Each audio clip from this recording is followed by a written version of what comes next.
Hey, yeah, really appreciate you inviting me to speak today.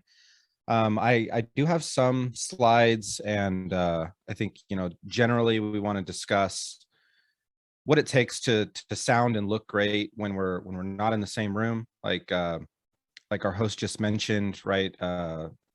Technology like Zoom, technology like SquadCast. Sometimes it can feel like that's a barrier to a conversation, and really we think of it as like building bridges and helping people connect and record. And I'm actually going to touch on some things that can be helpful in situations that are less than ideal, because if we just focus advice on like the best case scenario, right? Like what happens if your power goes out? What happens if your guests microphone gets unplugged, or internet goes down, or you name it. So stuff happens in the real world. That's what we've learned. We just found, I'm going to get my screen up here in the background, but we just found that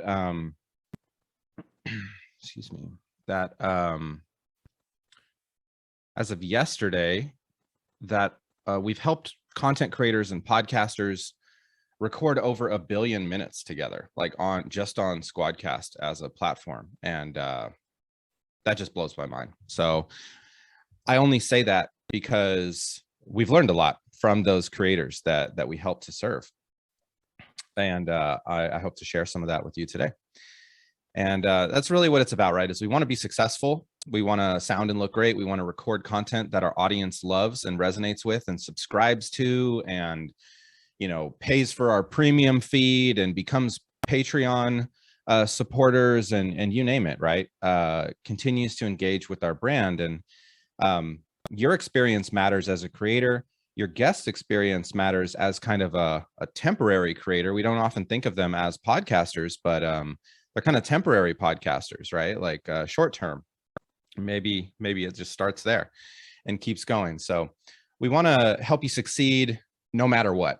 So that technology doesn't get in your way, so that it's empowering. And that's what let's see here. That's what we focus on at SquadCast. But to back up for a second, who am I? I'm Zach. By the way, I'm Zach Moreno, the co-founder and CEO of SquadCast.fm, and we've been on this journey for the last 5 years. I'm also proud to be invited to speak today. Both my co-founder and I are proud to be Latinx, startup founders. And that is something that I wasn't aware of when we first started. I was super naive 5 years ago, how few, Latinx or Black founders or women founders there are. So if you, just side note from this presentation, if you've ever thought about doing a startup, like you totally should. There's not enough of us in the world. And that's something I'm very proud of. And what we do at SquadCast, like, is all in service of helping you, as I said, create content that your audience will resonate with and really love. And we do that through providing a cloud recording studio. And that helps with recording studio quality content when you don't have the luxury or finances or whatever barrier is stopping you from getting in a physical studio with your guest. There's a lot of barriers to that happening geographically, just like studios are expensive, all of those things, right? Like we are proud to have helped people record in over like 130 countries around the world. And yeah, not all those countries have studios that you could just like pop into. So we still want those creators to succeed. And one of the things that we've learned is to sound and look your best. You need both to focus on the content, right? Content is king, but also the tools that you use, the technology that you use can help in service of making your content remarkable. And when our content is not remarkable, it tends to serve as a distraction. Like we've probably all listened to podcasts or watched videos where the host maybe sounds great, but the guest sounds like they're calling on a phone or something like that. It kind of, we think about that for a second, right? Or maybe the whole time, is that these people sound different. Like why is that? Why is that? And it can be fatiguing also to our ears to have to process low quality audio, especially with long form content, an hour, 3 hour long content. Your brain has to kind of fill in those gaps as a listener, as a audience member of the poor audio quality. So tools can help with that, and not just SquadCast. So we're going to focus on the bigger picture today. And to summarize that, we're going to start with equipment. We're going to look at some things that you can do remotely in service of, our goal to create remarkable content. Some workflow when you're not in the same room to help people succeed when they're remote. And we got some free stuff too towards the end, and I'll try to leave some time for questions. Okay, equipment. This is often like where stuff gets talked about online. Like, I'm a new podcaster. I need a microphone, right? Like I need something to capture my voice, capture the sound. I probably need some headphones or some speakers. I probably, if I'm doing video, or maybe even if I'm not doing video, I still probably want to be on camera. So these are the questions that we see all the time in like Facebook groups, right? It's just like, which microphone? I'm a new podcaster. Which camera? And I'm not going to give you any anecdotal responses. I'm not sponsored by any hardware companies. And a lot of the advice out there is people are sponsored by hardware companies. And it's just anecdotal. It's like, this is what I think is best because I've seen it on Joe Rogan or I've seen it somewhere else. And it's all anecdotal. So what we like to focus on at SquadCast is we have this this annual report that we publish, or we're actually doing it quarterly now, called the Remote Podcast Stats Report. And because SquadCast is a cloud recording studio, we actually see which devices people are creating their content with. Like, I'm using a Shure SM58. It's like a $60 microphone today. And on SquadCast, I'd be able to actually see that. And you'd actually be able to see that your guest is using their built-in microphone or which device they're using. And that can be helpful too, just kind of that transparency and visibility. And what I'm trying to get at is, like, we focus on data, not anecdotal recommendations from influencers, right? So, the microphones that we see that are most popular are kind of what you would expect. They're the most accessible, they're the most affordable, and they help creators sound and look good. A lot has been said about like the Blue Yeti. I won't touch on that. I think I have one behind me. They're super sensitive, right? It's not a dynamic microphone, so they can be very sensitive. So that's fine. Like, many people on our team and our creators that we serve use them, but you got to kind of treat your environment a little bit, and I'll touch on that in a second. So microphones, like, you can totally use the built-in microphone on your computer. You can use, and your guest too, you can use like a lavalier microphone on headphones. That's very popular. The thing that you want to remember is that you want the technique, whatever microphone you're using, you want the technique to be on point, like about a fist distance away. You want to speak into and across the top of the microphone. What we find is people invest in like super awesome hardware, but they're not really using it as intended, and that can impact quality. And that's kind of low-hanging fruit, right? Just kind of being aware of how to use the tools that we're investing in. So we find that the technique is actually more important than the product decision that you make. Most microphones are going to sound really good, and then there's kind of like, you can spend more money if you want for something like more niche and more specific. But for capturing the human voice, most microphones are cool. You want to like look for a dynamic microphone.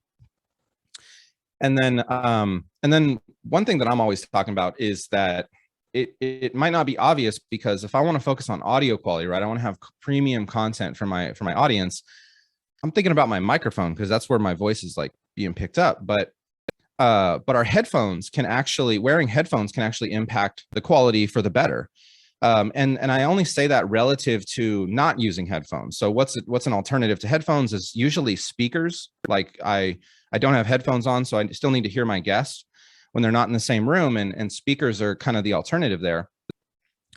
And that can lower the quality, because then your microphone can pick up what is coming out of your speakers. And that's not intuitive. That's counterintuitive. And software companies and device manufacturers like Apple or even on SquadCast, like there's some technology that exists that's called echo cancellation that will prevent that from happening so that you can still use speakers. And that's a thing on SquadCast. That's, I think, even a setting on Zoom. You can do that, but it will lower the quality of the audio, especially if you laugh or speak at the same time. You'll kind of see the waveform duck down. The volume will get ducked down temporarily, then it'll pop back up. So that's a form of compression that some software is running like under the hood to make it so that you're not, your microphone's not picking up and echoing back what's coming from the speakers. We've all probably heard what it sounds like when you put a microphone up to a speaker in like in a real life situation, right?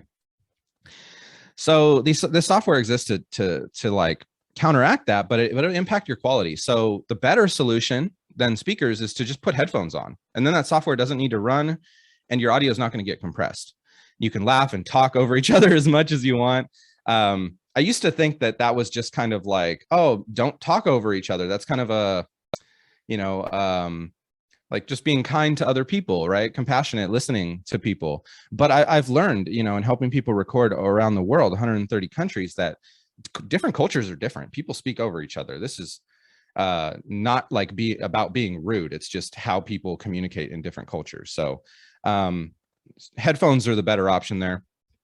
And then just in the interest of time, I'm going to pick up the pace a little bit, but one thing that's not obvious to us is that we think about our microphone, we think about our camera, we might even think about our computer as part of our like recording setup, right? The equipment needed for me to produce this podcast. And then the same on your guest end. That's all obvious. What's not obvious is that your internet connection is now an integral, critical part of your recording technology stack, because we're not in the same room. So how are we connected to each other? It's over the network. If you want that conversation to be like flowy and have low latency, your internet service provider and your choices when it comes to like your Wi-Fi router or plugging into your network connectivity is probably the better option, because Wi-Fi can add latency. So just be mindful of that. Like check in with your internet speeds, maybe, 10 minutes before you jump on. I literally did this before I got on this call. I checked my equipment. I went through all these best practices that we've seen help, right? So that's a big part that's not obvious to us as well. Another thing I'll mention is that internet service providers, they kind of have regional monopolies, and that kind of lets them do things to consumers that isn't cool, right? They throttle our connection. So you want to check your speeds and make sure you're like actually getting for what you're paying for. They're notorious for like throttling people, and then when you call them, magically everything like goes back to the way you think it should work and you're paying for. Another thing to mention is that we've probably all seen these commercials about internet connectivity, right? And like AT&T will be like 100 megabits per second. Awesome. What that number is your download speed. They typically only share one number, and that's download. But your network connection is not just download, it's also upload. And as creators, we're not just consuming content, we're creators, right? We are creating content, and that is where the upload matters. So you also want to check both of those speeds. You want to ask, like I live in Oakland in the East Bay, and when I was living in Alameda before, I only had one choice of internet service provider, like Comcast, and they legit wouldn't let me pay for higher upload speeds. It just wasn't a thing to them, because they think everybody is a consumer, but we have to advocate for ourselves as creators. So just be mindful of that. You can do a lot to help your guest prepare with some of these best practices, right? Like I've basically spent, 5 minutes talking about this. You can like pretty quickly send that in an email in advance to help your guest succeed, right? And I'll talk a little bit about that in the workflow. And that's part of like the homework as well, is just jumping on, 10 minutes before, something like that, keeping it a pretty low stress environment. Technology isn't perfect, despite what people like Steve Jobs have espoused, right? Like it should just work. Yeah. Audio and video equipment doesn't always just work, in my experience, like personal experience, but also all the creators we've helped serve. Regularly, I have to unplug my microphone and audio interface from my computer, because my Mac Mini from Apple, thanks, Steve, Like I had to regularly unplug my audio equipment and plug it back in. It'll just disappear. And I have to do that. And I'm supposed to have the best of the best setup and all this equipment. So this is just the reality of the situation. And it doesn't need to frustrate us or bog us down. It takes 2 seconds to unplug, plug back in, boom, it pops back up. Okay, cool. I'm good. So this is just part of like knowing your equipment and things like that as well. So that's kind of a quick lap around the tools, like the physical hardware tools that are part of our workflow as podcasters and content creators. Hi, excuse me, Zach. How are you? I'm great. How are you? Good. I'm doing well. This is Latrice Sampson Richards. And I'm your back-end moderator, as you know. I just wanted to tap in because we're a little over on time. But we do have some great questions in the chat, and Yeah, let's do it. lots of folks who would like to get in touch with you and get some additional information. I just want to encourage everyone because we don't really have time to do the questions as well right now. But I definitely want to encourage everyone to reach out to Zach directly inside of the Hoover platform. Ask all of your questions. Check out the sponsor page and find out as much information as you need from SquadCast. They are an amazing organization. And they're giving us a Thank you. discount code, okay? $40 off, Afros and Audio 21. Y'all make sure y'all ask your questions directly to Zach from either the sponsor page, or you can look him up as a speaker directly and ask him questions that way as well. And Zach, we appreciate your time and your energy and all of your knowledge. I learned so much just in this short 15 minutes. It was awesome. So Likewise, thank thank you. you. Yeah, and I'm happy to be a resource if you connect with me on my email here or on Twitter. I'm Zach with an H __ Moreno. SquadCast, like we're proud to be part of the podcaster community, and we're making contributions all over the place in that. So if you want to dig deeper into anything that I've mentioned, or like workflow and interview techniques that I didn't quite make it to in my slide deck, just hit us up and we're always happy to help. We can jump in a session and help dial in your setup and make sure that your next interview looks and sounds great. Absolutely. Thank you again to SquadCast for sponsoring the Afros and Audio Virtual Podcast Festival, and, putting your money where your mouth is and supporting marginalized podcasters. We appreciate that. Thank you. All right, y'all. We'll see you all in a few minutes. The next session starts at 1:30. All right. See y'all soon.